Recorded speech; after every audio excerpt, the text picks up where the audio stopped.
Honey, where are you going? Where are you going? Again? Just where are you going? Where are you going? You're not going to the bar again, are you? You like hanging out, drinking beer at the bar, talking sports? Come on out and join us weekly. Guys at the Bar Talking Sports, your podcast for just that. Hanging out, drinking some beer, talking sports. Are you really doing season 4 of that stupid podcast?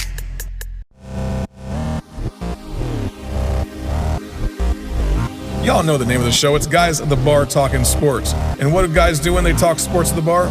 They drink beer. So if you want to buy us a beer, you can Venmo us. The Venmo is at Guys at the Bar Talking Sports.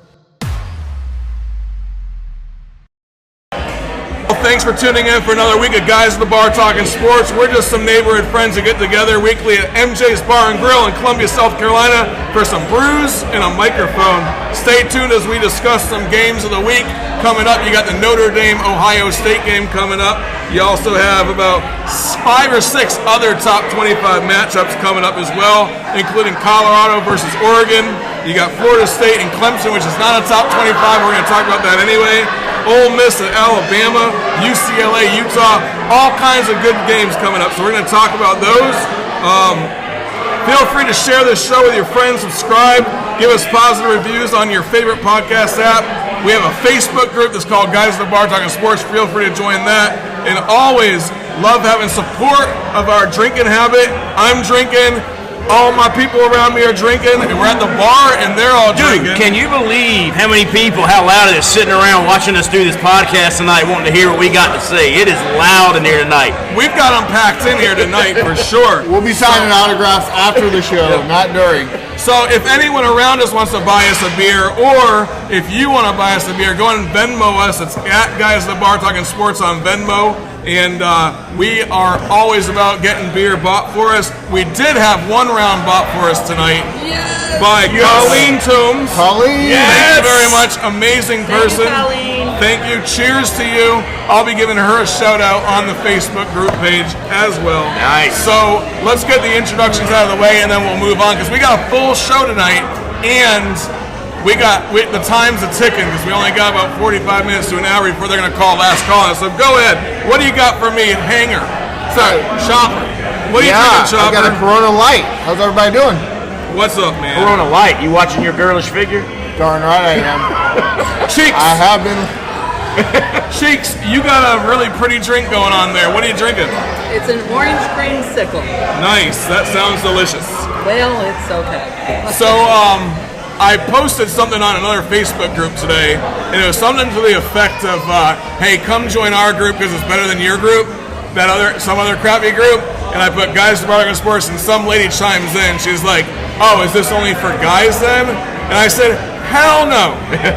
We got we got a woman on our podcast, and we have about 30% or so women in our Facebook group. Yeah, it's not bad stats right there. No. Let's get the final introduction, my man, the Rebel. How's it going? And as always, a little brown water in diet. And some nights you've been hanging out here a little longer than others, but I can tell tonight you have not been hanging out too long. I'm a working man. There's one of our listeners who's running me ragged. She don't want to work, so I'm having to work a little harder. It's okay. She had to be on vacation all last weekend before, so that's all right. Listen, when you're getting your child famous, that's her priority. Hey, absolutely. She's now not only is she a working woman, she's an agent. Yeah. All right. So the last few weeks I've been coming up with this word of the day thing. The words of the day describe a game that matches that word. And the first word I got for y'all is unexpected. What's an unexpected happening from last week? Alabama. What do you mean? Tell me more. Right now in the season, they're not good. They're not good. They're not good. I mean, they've got the talent to get there. I mean, now granted, let me preface this. They're not good because they're not what we've come to expect from Alabama. That's right. Doesn't mean they're not good. They're not, but I'm saying by Alabama standards right now, they are in shambles like they have not been in, 10 years, 15 years? It's been a while. So they have always been in that kind of plug-and-play type offense and defense where the old players leave, new players come in and plug them in, and they don't miss a beat. They're missing a beat. doesn't mean, though, that they're not as good, because trust me, as soon as you think they're not good, they're going to turn things around and surprise you. Well, I don't know, man. Like, there's challenges on offense all across the board, not just in the quarterback position. Defensively, I think that they're okay. I think that they're the Alabama we expect on defense. Unexpected. The problem they're running into is they play in the SEC West, where you don't get 4 or 5 games to figure it out. Every week you got to bring it, or you blink and you've lost 3 games, and here you are. But if there's one person that you want figuring it out, you want Nick Saban. You mean it's not the greatest coach in the country, Deion Sanders? You want him figuring that out. Cheeks, what was unexpected about last week? Talk to me, and you got to come in close to the microphone. Mine's a group. It's still the Pac-12. Still 8 of the teams are on the AP poll. That is insane that is happening. But this weekend, a lot's about to change on that Pac-12 because they're starting to beat each other up for sure. Yeah. All right, let's move on. When you're thinking about the word "damn," Chopper, when you think about the word "damn," what game from last week makes you say "damn"? Missouri all day. Ah, he got me too. That's mine. Missouri all day. Yeah, right? I think the entire country. The kicker, at one right? time. Kickers are people too, right? 61 yards. SEC record. Let's get in the weeds with this a little bit. Last year against Auburn, he missed a 20-yard field goal to put it into overtime, which allowed Auburn to win. Yeah, he kicked 61 yards, and that thing was good from 65. But this was the thicker kicker from last year too, right? It's the same guy though, so you can't hit a chip shot. But to win a game against a top 20 team, you split the uprights with yardage to give, dude. That's damn. That's beast. Damn. That's good stuff. And that's the only one. Just for you, Nikki Traywick. Yeah, there was actually one person that specifically called that out, that they wanted us to talk about that particular shot. So, and she said she might come down here and talk about it, but she couldn't make it. I don't even know. Again, proof that we pay attention to the Facebook group, that we take comments and input and make sure we incorporate it when it's appropriate. That's right. All right. So for me, it was Florida versus Tennessee. I said, "Damn! I told you all I was right about that." No one wanted to believe me that Florida's going to beat Tennessee, but they did. You're right about that, and I still don't know if Florida's that good, but they played good. They played a good game. Played a good game. From a defensive perspective. Which I brought that up. Defensively, statistically wise, they are one of the top defenses in the country. And they kept that strong Tennessee offense on its toes. I'm going to need to see another game or two before I get sold on Florida. I think Dan is more USC holding their own in the first half against Georgia. Oh, yeah. I mean, we all expected them to lose. Wait a minute. Coming from a Southern Cal girl, you need to... Did you refer to them as USC? No, I like it. We're teaching us. You selling out. Okay, Carolina. No. Yeah, that was a damn moment for me as well, because at halftime, I was thinking, holy crap, the number one team in the country is going to go down. Damn. But then they came back and made me say, damn. Yeah. They're a second half team. Damn. Yeah. They sure are. You know? All right. Told you so. This was an easy one. What do you mean? Because all I could think of you. Told you Hanger so. saying, I told you so. I told you Florida was going to win. I told you. And you were right. Yeah. I totally could have put told you so, because that could have been my told you so, but I wanted to change it up because that's way too predictable for me. What do you got for me? My told you so, that's still kind of an early told you so based on strength of schedule. But I told you so that Oregon State is going to be a contender when this all shakes out with DJ Alphabet out there. That made me hesitate when they pointed that out, but that guy has found his cleats, and he knows all of a sudden how to play this game again. Now, granted, their strength of schedule for the first 3 games is a little suspect, but now they're going to get into this. They have Washington State. The Pac-12 is the greatest conference in the world, apparently the Cheeks. We're going to find out just how good Oregon State is, but I told you so that they are going to make some noise. I told you Georgia is not as good a team as we think they are. And I'm telling you, they will not be undefeated in October. So you got a told you so, and I'm telling you. Yes. Holy crap, this guy's going above and beyond. Yes, I know. All right. Exceeding expectations always. My told you so is Alabama has shown exactly what I thought they might be at the beginning of the season, at 8-4, 9-3, even maybe a 7-5 team. So I'm just gonna say after last week, I told you also about that, but like my man Chopper said, we got Nick Saban there. He's putting the geniuses out there to make sure that does not happen again this week. He hasn't slept since Saturday night. Yeah. What is going on? What's going on in? Whoa! Wow, the bar just got really loud. This is proof that we were actually in a bar. There's a birthday party. There's a birthday party. That's what it is. We'll let that go. We'll let that. There fly. we go. Now let's go. It's actually the guys at the bar talking sports birthday. That's why they were singing it. That's it. Yeah. All right. When you're thinking about a game last week or even a player last week, and you have to think beast mode. Beast mode. What do you got for me, Cheeks, on beast mode? Mine was, although he got injured, Travis Hunter. Why? Well, I mean, the dude was taken out with a lacerated liver, but he came back today and said that he had no hatred or any meanness in his body for him. He said, "It's football. I'm going to get up and fight again." Nice. Okay. Yeah, and he's ready for it. He's going to miss at least 3 games, but he's ready, and he's anxious, and he's wearing a giraffe onesie. Well. Then that's kind of beast. He's kind of dressing like a beast mode, I guess. I don't know. Michael Penix Jr., right? 1,332 yards in the season. The number 1 rated quarterback right now in the country. 12 touchdowns. Around this hype with Shedeur Sanders and all this stuff going on, nobody is mentioning Michael Penix Jr. And this guy is freaking insane and on fire, and he's gonna keep on going. That is beast mode. Where was he at before in Washington? I forget. I was having this conversation today. He transferred to Washington. He did from this year from Arizona State, maybe. I can't remember. We'll look it up and we'll clarify. You know who's gonna go beast mode this weekend? Who's going beast mode this weekend? My man Bo Nix. Bo Nix is going beast mode this weekend against Colorado, against Prime.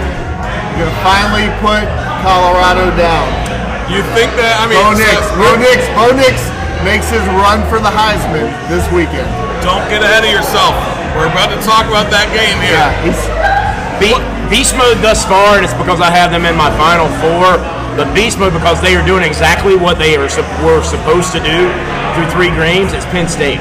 Again, they are sitting there. Michigan and Ohio State gets all this attention. But Penn State is just cleaning house and taking names right now against teams that they should do that. But right now they're efficient. They're not turning the ball over, and they're blowing out teams they should be blowing out. Early in the season, you always get a pulse up. Are they blowing out the teams they should? Are they beating the winning, or are those games kind of close? We've had some what we thought like Alabama last week with South Florida. That should have been a blowout on paper, right? And it went down late. Penn State is not doing that. They are taking care of business right now. They're in beast mode. Beast mode. All right, I gotta pose a question to the family over here. Okay, I have to pose it. The limelight, it is bright. Y'all know this, right? It's hot. It turns people into killers. It also burns people on the field, right? That limelight is hard for young people especially. And sometimes they can't handle that fame. Is this going to affect the young men there in Boulder, Colorado? Because did you see this? They had Lil Wayne opening up the show for them. You have famous people coming in left and right to talk to these guys. Is that going to hurt or help that program, do y'all think? It's going to help it short term, but I'm telling you, the hangover's coming. Hangover's coming. It's going to hurt. It's going to be like, what do we do now? We can't do this every single weekend. Right, it's fun and partying right now. It's going to end. As Mike Tyson would say, you have a plan. It's all fun until you get punched in the mouth. Yeah. And last week they got punched in the mouth a bit. Yeah. So now against a group of 5 school, not even one of the against big Colorado State, which Washington State beat them 52 to 17. Yeah, and it's a rivalry game, so you got to account for that a little bit. But what I'm interested to see right now is we're going to find out just how much testicular fortitude they have because they lose one of their key pieces for 3 games, and now they're about to get into the teeth of their schedule. Like, they're going to find out what they're made of, and it's just going to be a matter of when it gets hard, when sledding gets tough, are they going to spit out the bit, or are they just going to be how they've done 3 games, find a way?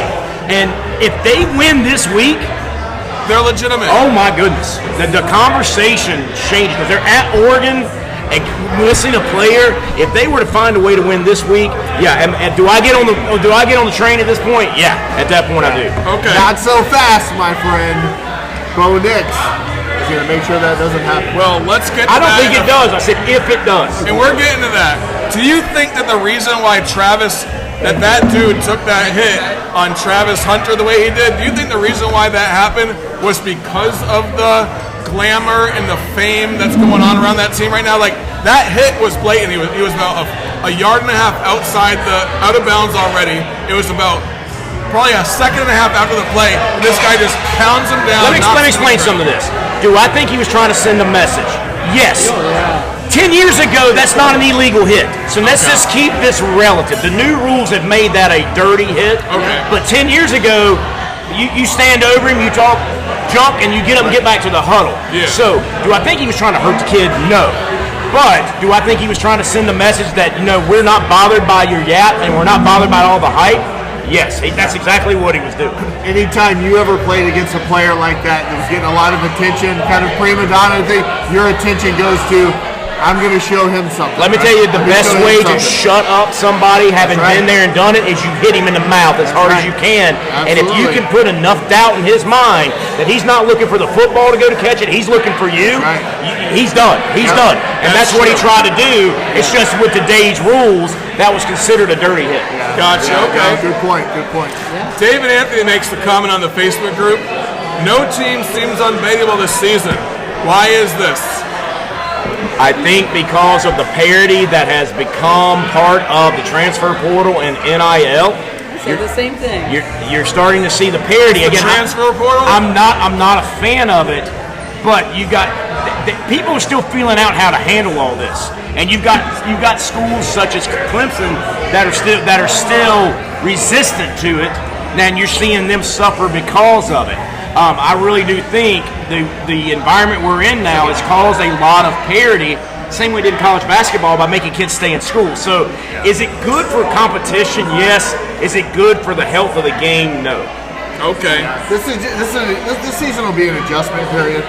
Then you can go into next season a little bit, but everybody will catch on to what is needed what the recipe is, right? And the best can't stay the best forever. No. You're always going to have the tide turning. There's the tide. The tide does turn. There's also the top 12 teams are going to be in the playoffs next season, and I think there's a lot of recruiters that are out there saying, "Hey, listen, we're in the Pac-12, we're in the Big 10, we're in the Big 12. If we're in the top 2 or 3 teams, we have a chance of making it into the playoffs. So just come play with us, rather than SEC dominance, where 2 teams in the SEC are going to make the playoffs every time. Right. Now it could be 4 teams from the SEC, 3 teams from this conference, and 4 teams from that conference. I digress for about 2 seconds here. How stupid is the powers that be in the Pac-12 looking right now that they've put this much quality on the field, but did not do their homework to maintain the integrity of that conference, to be able to go get TV contracts and go garner money to keep that conference together. And now you could argue 3 games through the season right now, they're having the most successful season that they've had since they expanded 12 teams. And it's just amazing to me Is that because they're so good, or the other conferences are not good? A little both.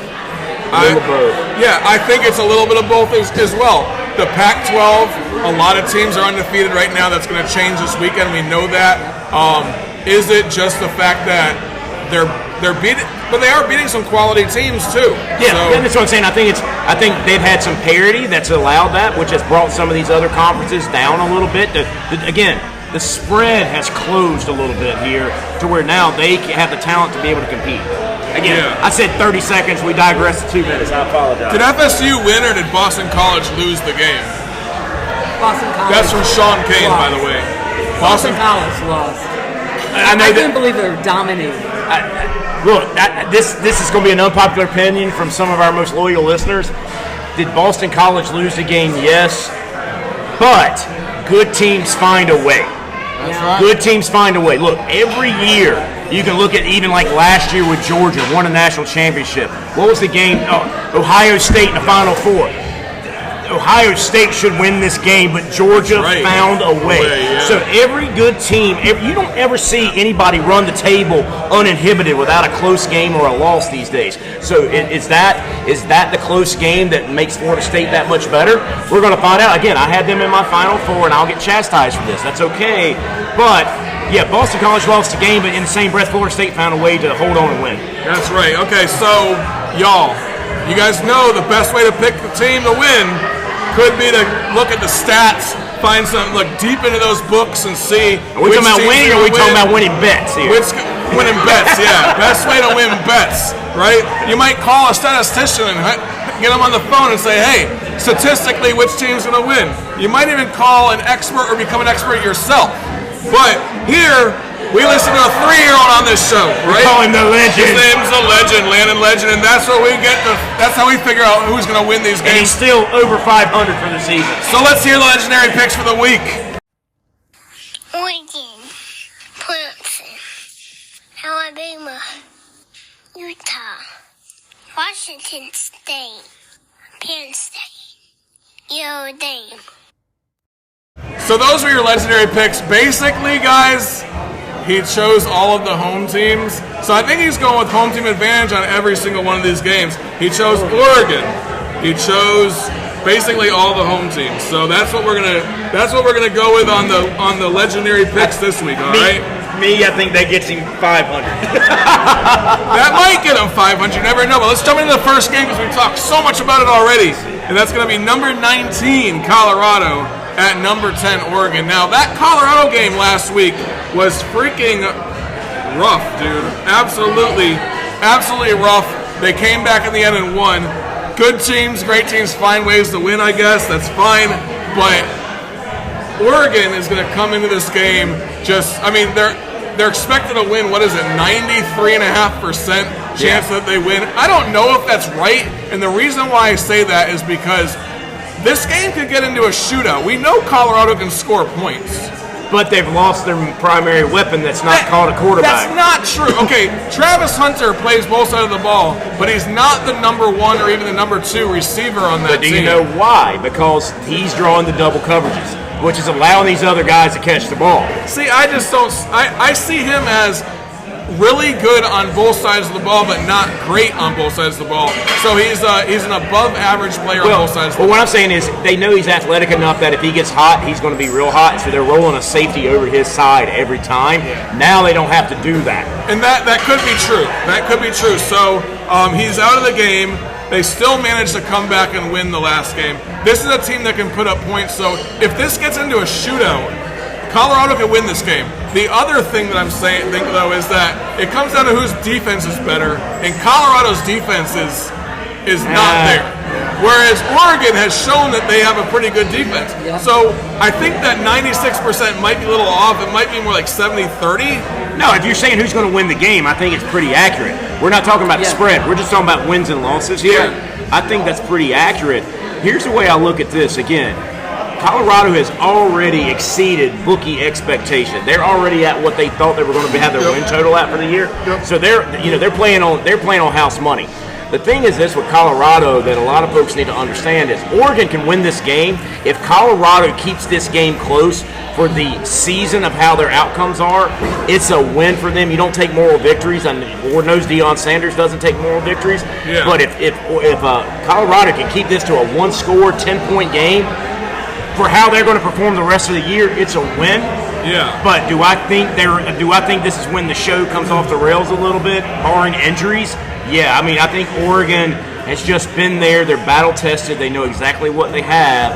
I think Oregon wins the game. Yeah, how does Bo Nix do in this game there, Chopper? I think Bo Nix kind of solidifies his run for the Heisman this weekend. I think that it was a little bit of help from the Oregon defense. Shutting down Shedeur Sanders, which he is. It's not hard to shut him down. Yeah. When he when things like in the very beginning of the first two games, the last two games, against Nebraska and against Colorado State, they were not performing well in that first half. Right. We talked about all the fun they're having in Boulder right now. I think that party ends this weekend. I think they're still going to have a good season, but it's not going to be this wild toga party every weekend, where they're calling in everybody and game day this and game day that. It's going to be a normal. This is going to bring it back to reality this weekend. Reality's going to set in. Cheeks. You're our Pac-12 expert. Hit me, girl. Well, I think that Oregon is not going to have a hard time in all of this. I hate to say it, but I know that there's a lot of people believing in Colorado. I'm not a believer. So there's going to be no told you so on that one next week. No. Well, here's the way I look at this. Let's be honest. TCU is not as good as they had been preseason picked to be. Colorado has played three pretty not very good teams. Right. When you're playing bad teams, you can afford to have slow starts. Yeah. When you're playing Oregon, when you're playing Southern Cal, when you're playing Oregon State, you're playing Utah, you can't start slow. No. You got to be out the gate running, and especially with a team that likes to put up points, run and gun, and just try to outscore you. If it takes you a quarter and a half to get yourself going, you're 21, 24 points behind, and there's no catching up from that. So that's why I think at this point in the season, we're going to find out what they're made of. Again, I'm not going to doubt them yet because they found a way, but I think the deck is very much stacked against them going into Eugene. Did you guys know that Bo Nix is only 23 years old? There's no way. There's no way. He's like 72. No, he's played 42 years of college football. No, I Wikipedia'd him today. Wikipedia, it lies. It lies. Well, this is his fifth year. Fifth year, and he's still got 14 years of eligibility left, apparently. Yeah, he's only 23 years old. That blew my mind.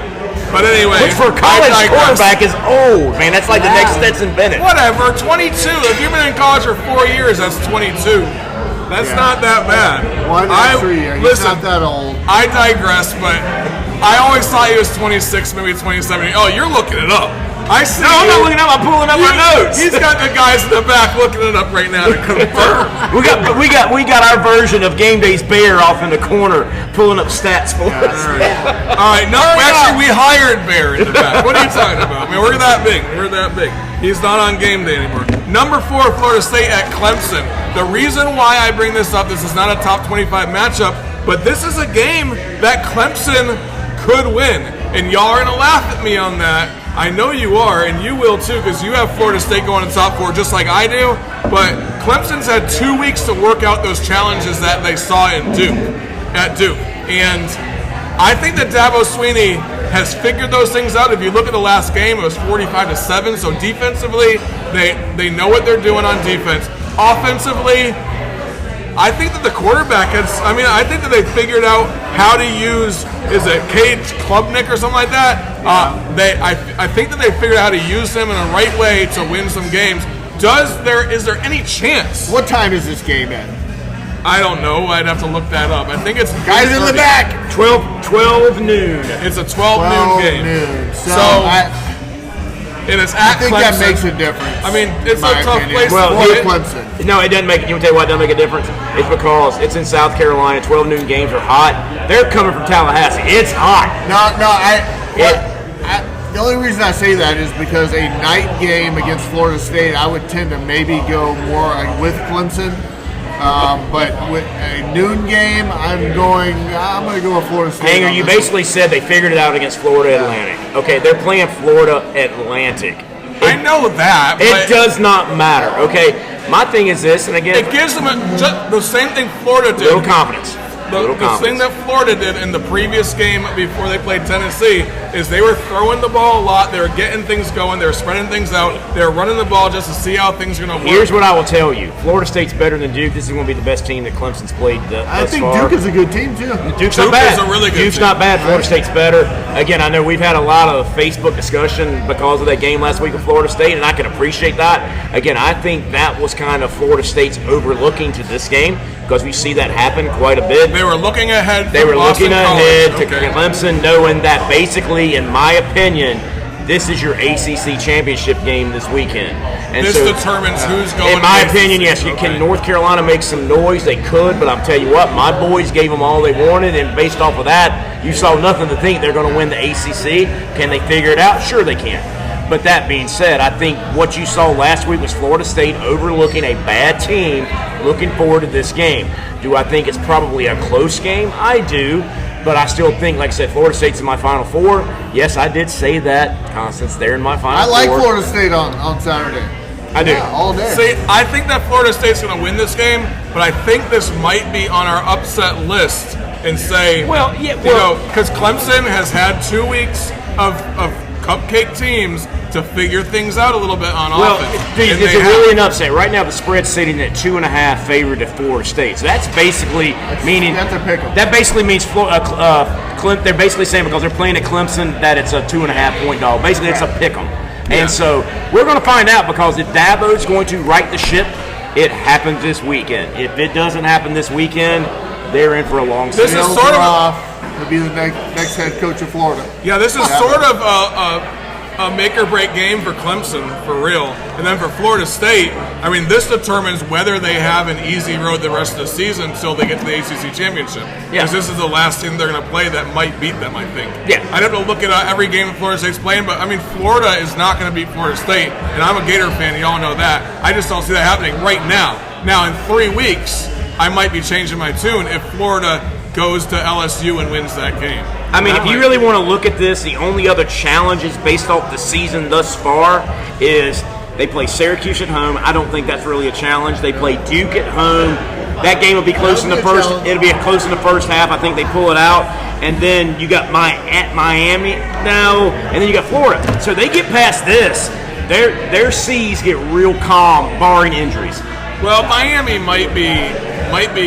I mean, we always say this, right? Miami might be all that and more, but then they always turn out not to be all that. No, and more. I could see Miami losing to somebody like Boston College, but then turning around and beating Florida State. That's just Miami's mantra these days. So, but to the point being is, their road gets a lot easier if they beat Clemson at Clemson. Shakes, what do you got for me? I think it can go either way. I feel like it's on any given day, any team could win.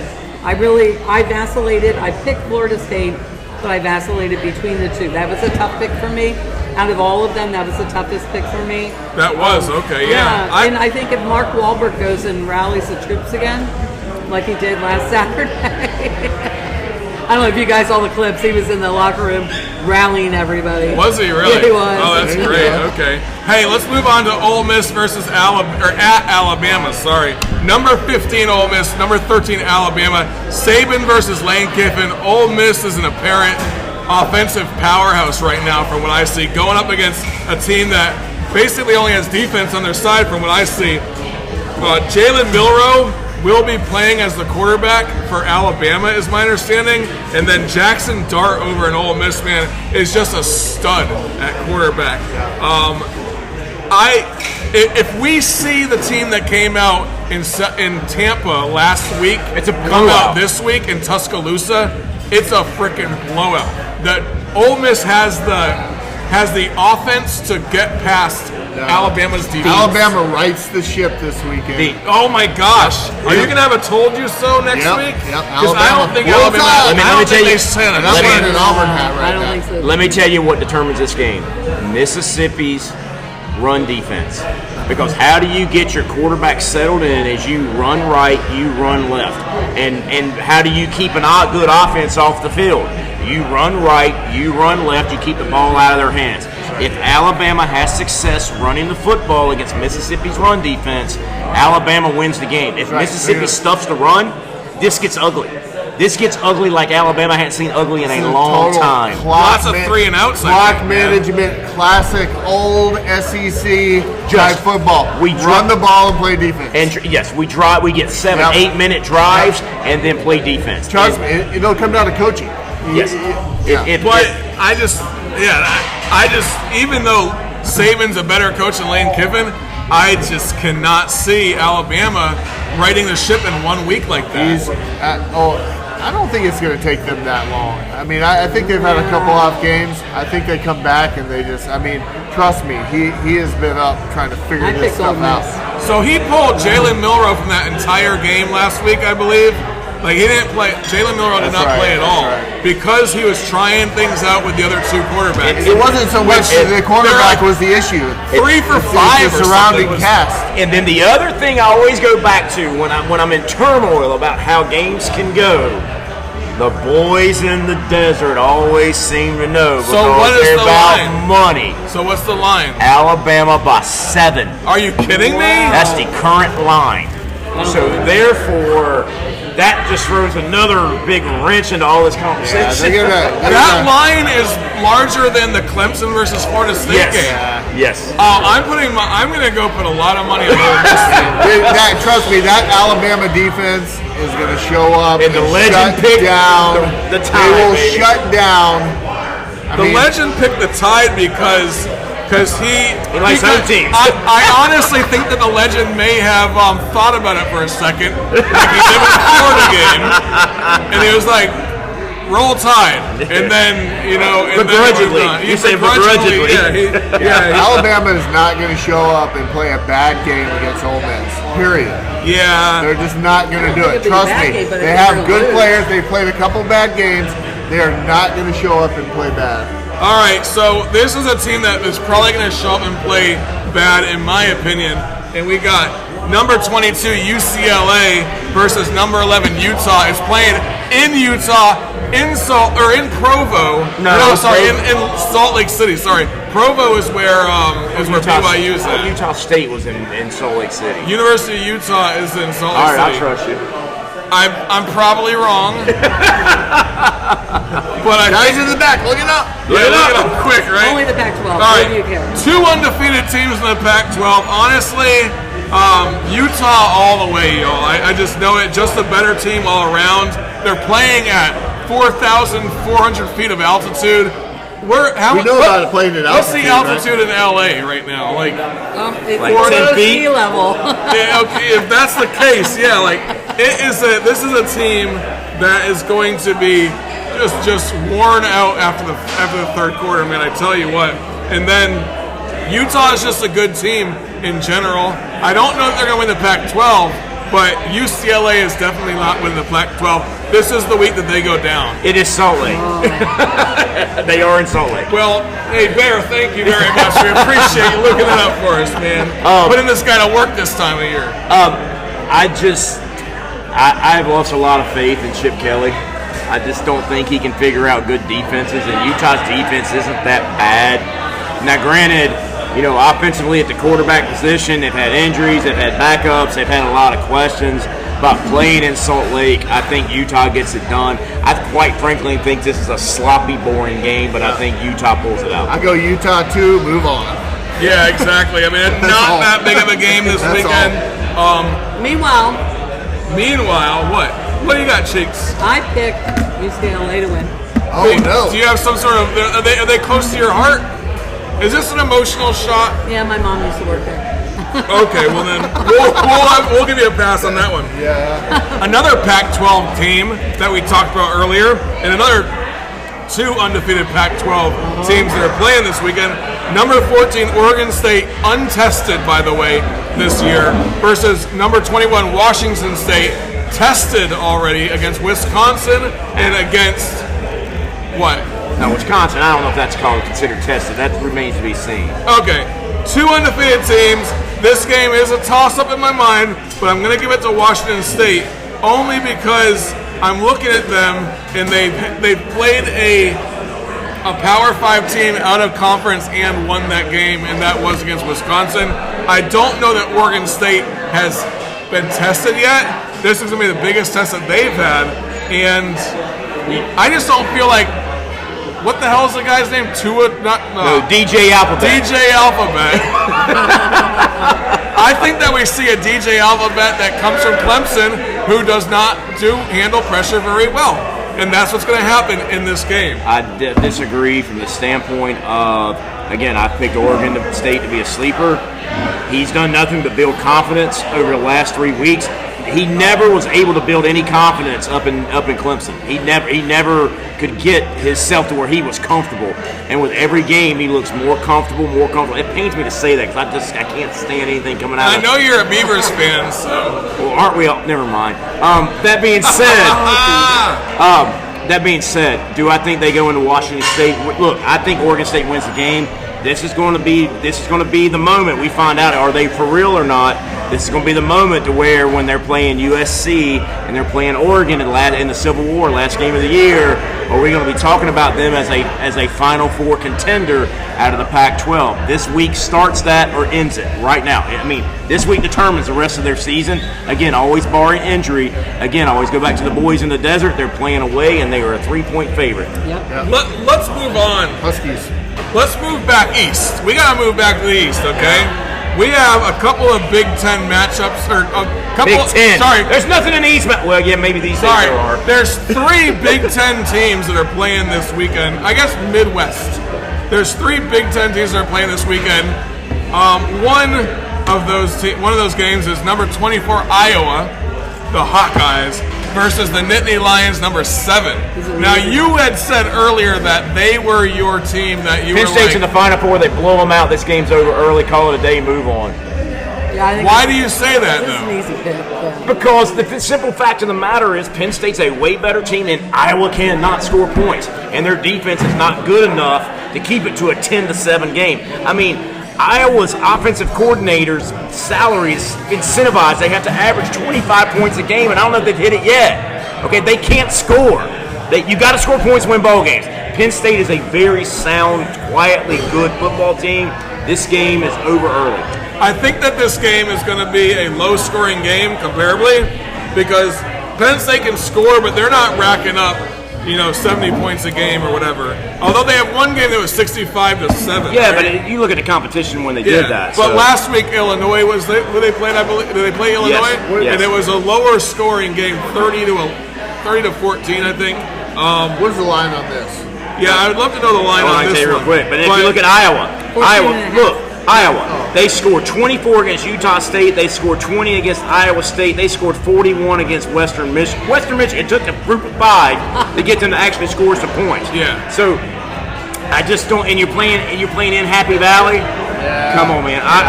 That game gets out of hand. Penn State all day. Move on. Yeah, that weak offense over in Iowa is not going to be able to come out to Happy Valley and score any points. They're going to be all over the field. Yeah, the line right now is Penn State favored by 14.5. The biggest game of the weekend. Besides the Florida versus Charlotte game. Oh, great. The biggest game. Mississippi State, Carolina. Mississippi State, Carolina. All right, just play with me for a minute. Who wins that game? Because I think that Mississippi State might come to Columbia. I think that game actually is very entertaining, very close. It goes to the 4th quarter. Yeah, I think it's going to be a good show.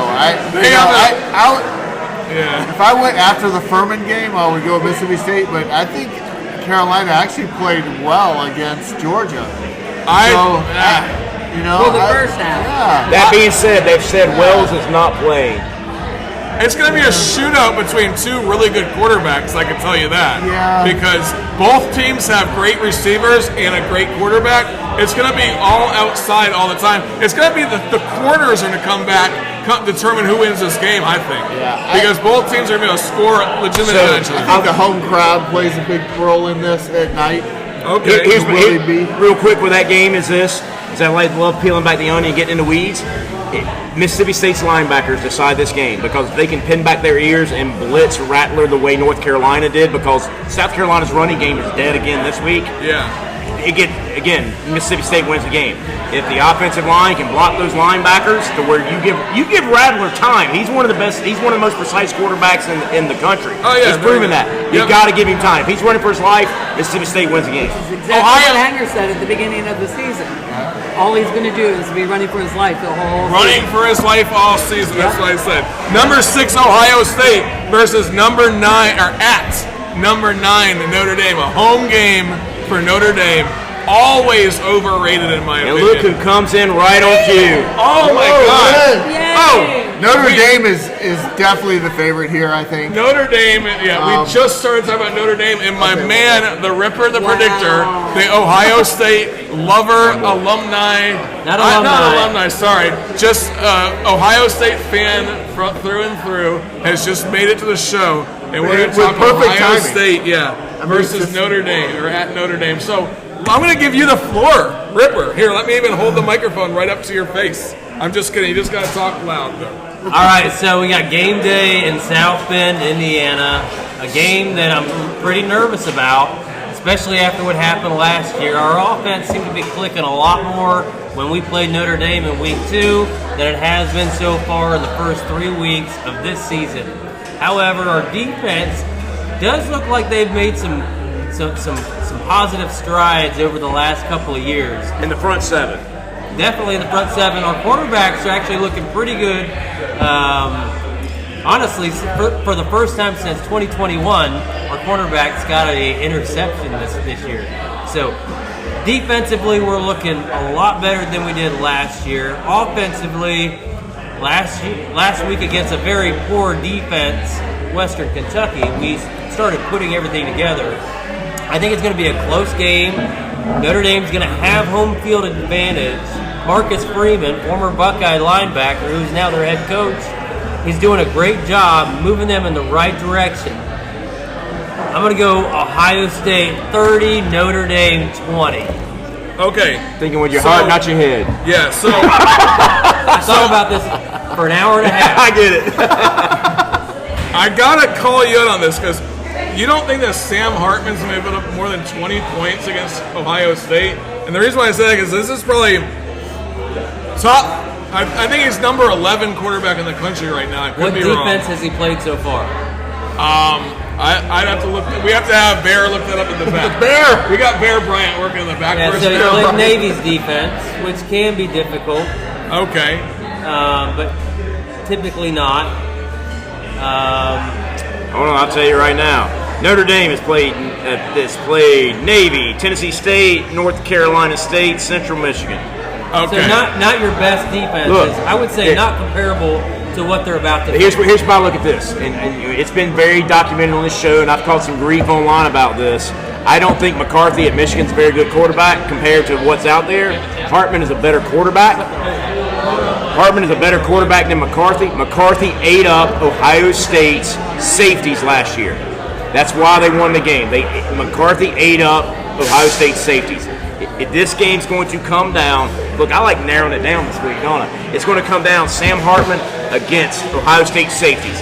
And if they can play with their receivers, this game gets entertaining. If they can't defend any better than they did against Michigan last year, when you get in that deep third, that 15, 20, 25 yards, Notre Dame wins the game, especially playing at home. Right now, I think, when I looked at it, I think Ohio State playing at Notre Dame is a 3-point favorite right now. So Now, I would not be surprised if Notre Dame has a 3 to 7 point advantage at halftime. But ultimately, I think what's going to be the deciding factor in this game is depth, talent, and depth. And Ohio State has that edge at this point. I will say this, I think this is the most entertaining game of the week. I think this will be fun. I think it'll be back and forth a little bit. But again, I think this is going to come down, again, assuming they can protect Hartman. But that being said, the thing I keep coming back to, he had a ton of success against really good teams with a subpar Wake Forest team. And so now you actually put a team around him that can play. Think about the offensive line protecting Hartman now versus the offensive line at Wake Forest. He's going to have a half a second longer every single time, every game he plays, every single time he throws the ball, he has a half a second longer, and he's going to be that much better than when he was at Wake Forest. I feel like Ohio State better not be they better not be on their heels the entire game, and they better be preparing hard for this game. This is it. This is a huge game for both teams. Early on, you're going to see Notre Dame running corner post routes, right corner post routes left. get the cornerbacks wide where the talent is, and we're going to find out what their safeties have. If their safeties play with them, Ohio State wins the game. If their safeties get burned the way they did last year against Michigan, they don't have a chance. Well, is Estime going to be able to loosen up that front seven to open up that passing game? Give him time. Right, that's going to be important. Marvin Harrison Jr., how do they control him in this game, Ripper? Because that guy... Ask Georgia. You try to take his head clean off. he's just so fast. 22.3 miles an hour, I think he was clocked at last week. They said he was the fastest player in NFL or college football. And that's amazing. If you look at the way he's built, he's all torso. He's got these short little legs for that move 1,000 miles a minute. He's so damn fast. Yeah, so can they control him? Because if Notre Dame can protect that outward boundary, but then again, they're going to have their safeties playing a little bit further back. Because they don't have to control him. They have to control the line of scrimmage. Does he have time to get him the ball and let him run it down the field? And that's a big question mark. This game will be as much of a chess match as you see all year against two pretty, in my opinion, evenly matched teams, and we'll see what happens. What the fuck? What the fuck, Ripper? What the fuck? Okay, I got here. What the fuck? I'm going right to you, my man. Yeah, not even prepared, but here we go. Sorry if I take this. Nick Chubb. Oh baby. My gosh. I love you. You're like the epitome of what a professional football player should be. You know, I'm not going to say it was a dirty hit. I think it was a hit that could have been avoided. But Nick Chubb, I feel for you. What the fuck? What the fuck? What the fuck? Cheeks, what the fuck, Cheeks? What the fuck? I'm doing NFL.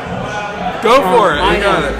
So the Seahawks quarterback, Geno Smith, got in the refs, in the officials' faces. He's calling him for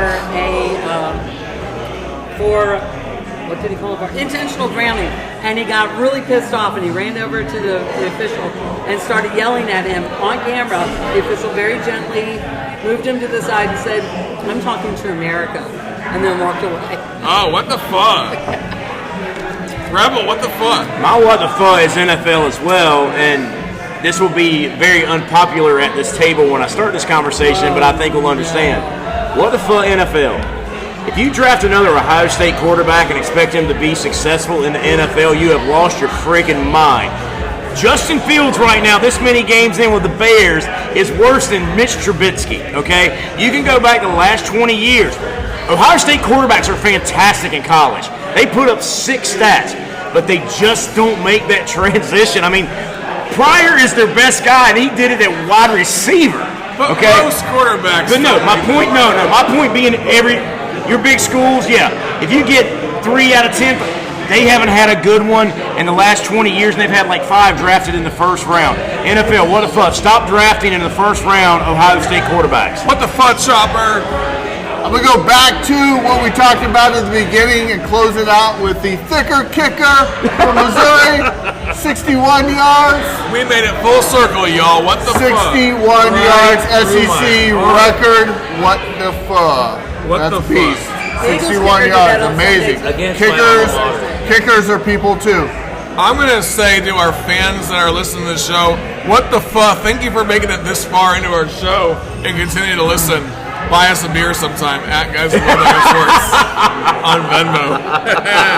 All right, last call. We just heard it. We sort of heard it. Right. Last call. There we go. All right. I don't even know if she said it, but this is usually around the time she turn says the lights on. Oh, okay. So, your NFL dream team. Last week we did the college dream team. What's your NFL dream team, Cheeks? Mine's so predictable. Quarterback, running back, wide receiver, tight end. Go. Okay, Joe Montana. Enough said. Of course. Yeah. My running back is Jim Brown. I mean, who doesn't love Jim Brown, right? Yep. And this is a multi-sport guy, too, when he went to college. Wide receiver. My wide receiver, if you're going to have Joe Montana, who are you going to have receiving for him? Clark. Jerry Rice. Oh, I thought you said tight end. I got you a tight end. And then my tight end is Zach Ertz, a former Eagle, playing for the Cardinals, completely useless for the Cardinals because they suck. Nice. All right. We'll go with the Rebel. Quarterback, I was torn. because I'm a huge Montana guy. Montana. But how you can't go with Brady, I don't know. I mean, he's the greatest of all time, greatest football player of all time. But sub in either one. Do you want Brady in the first 10 years or the second 10 years? All the above. Really? Dude, he just won it with Tampa Bay when he's been in the league for 20 years. No, I want him the second 10 years. I don't care. Running back Barry, because if Barry Sanders had played for a really good team, he would be. I mean, his number of Super Bowls would be. Can you imagine him playing for the Cowboys? Yeah. Oh yeah. Oh my goodness. Yeah. So sure. Wide receiver, I got to go with Megatron. The dude could always go up and get it. I don't care where you threw it. And tight end, I was between Gonzalez and Gronk. Gronk's more fun. Let's go with Gronk. Let's go with Gronk. You gotta go with Gronk. Yeah. Who do you got there, Ripper? All right, tight end, I'm going Gronk. Wide receiver, I'm going Randy Moss. I was torn with that one. Yeah, I don't argue why would that. you not He was do my that? college guy. Running back, and I'm going to go with Barry Sanders. Now here, not the quarterback I think is the best ever. One of the best ever to do it. It's not Tom Brady, but I want to hear Omaha. Oh, it's going Day Peyton. long. Peyton Manning. Ain't no problem there either. That was so All right. funny.